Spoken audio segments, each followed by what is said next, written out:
Boston Harbor in the year 1630. Я видел. A few years after that, in 1710, the dock that we just left, which is called Long Wharf, came into existence, and that makes it the oldest operating wharf in the United States. Built right where it is today, and used ever since that time. In the middle of the wharf where you came on board, you might have noted a small building. Today it houses the Chart House restaurant. Smiley face. But it was built in the same year as the wharf itself, 1710, and it was built originally as a warehouse for salt. Salt that was used for the preservation of fish. Wow. I'll speak of that again in a few minutes. It was also owned by a merchant family here in Boston, the Hancock family. One of the members of the family, of course, John Hancock, whose name will be familiar to many, and one of the signers of the Declaration of Independence in the year 1776. Wow, what a beauty. It's interesting now, coming into sight on our right side, there's a number of high-rise buildings. These are office buildings, apartment buildings, and so on.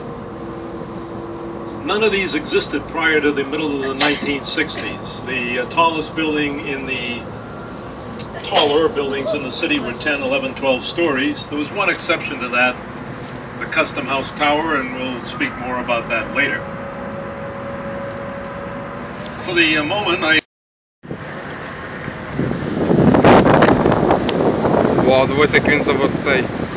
Ми що, виходимо з Inner Harbor? Those three ships were each laden with a cargo of tea. Tea was a popular drink in the colony, but one that was heavily taxed. The tax did not agree with many of the settlers. A group of them decided to go aboard the ships disguised as Native Americans, American Indians sometimes so called. They took charge of the cargo of tea and threw it into the harbor. And of course that mixture of salt water and tea has come down to troops of the British Army. They landed there, were marched into the city, quartered among the population, and proceeded to enforce the tax regulations and generally to impose martial law. That step, together with others taken in the previous decade, led ultimately to the outbreak of open warfare in the spring of 1775. Now, just to the left of that iron bridge is a red brick structure with a glass front. Our tax money at work in our own time. That's a federal courthouse. Those who have been following local news may be aware that it's in that courthouse in South Boston where a career criminal accused of many murders is going to be tried over the next, I'm sure, several months. Mr. Whitey Bulger. No. That building, the courthouse, and all the buildings that we'll be viewing on our right side as we proceed out to the outer harbor. The buildings can be erected. One of them is now to our right.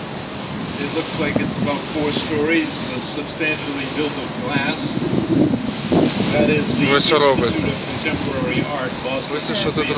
Вау, дивись, який будиночок оцей. Next to it was the green and white striped awning of a restaurant operation that's been there now for many decades.